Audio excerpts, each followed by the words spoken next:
Ka-choo, fellow groovers. I'm here to tell you all about the most underrated female band from the 70s, Fanny.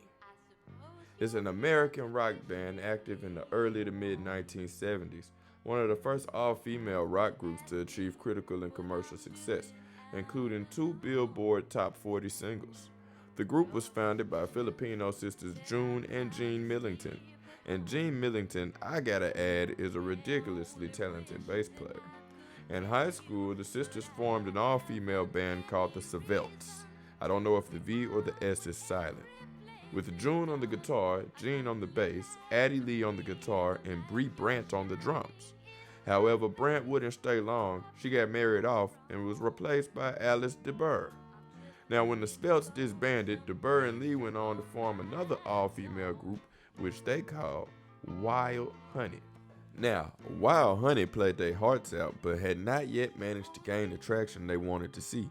Disheartened, they decided to give it one last hurrah at a local open mic. The Trebadare Club would change the group's life that night. Little did they know, the great Richard Perry sent his secretary all the way to LA that night for the sole purpose of finding an all-female rock band.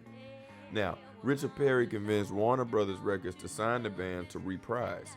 Now, although the label never heard them play, they immediately signed them because their plan was to market them as a novelty act instead of the badass world-class musicians that they actually were.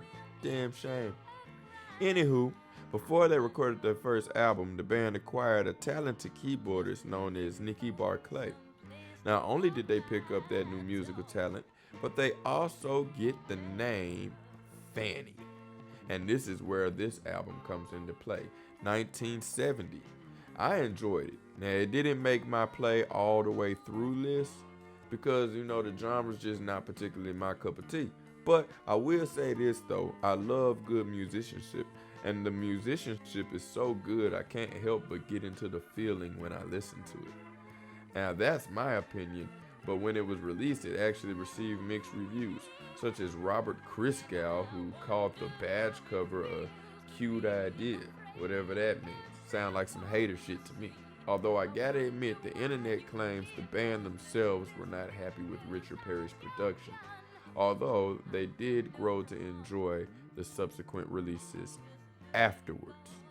And when I listen to it, man, I can tell that they put a lot of thought into how they constructed these songs from the perspective of a live show performance.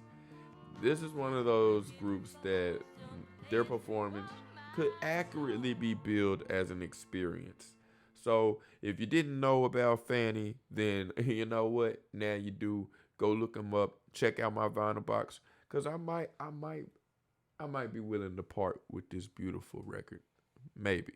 So until next time, fellow groovers, ka-choo to each and every one of you.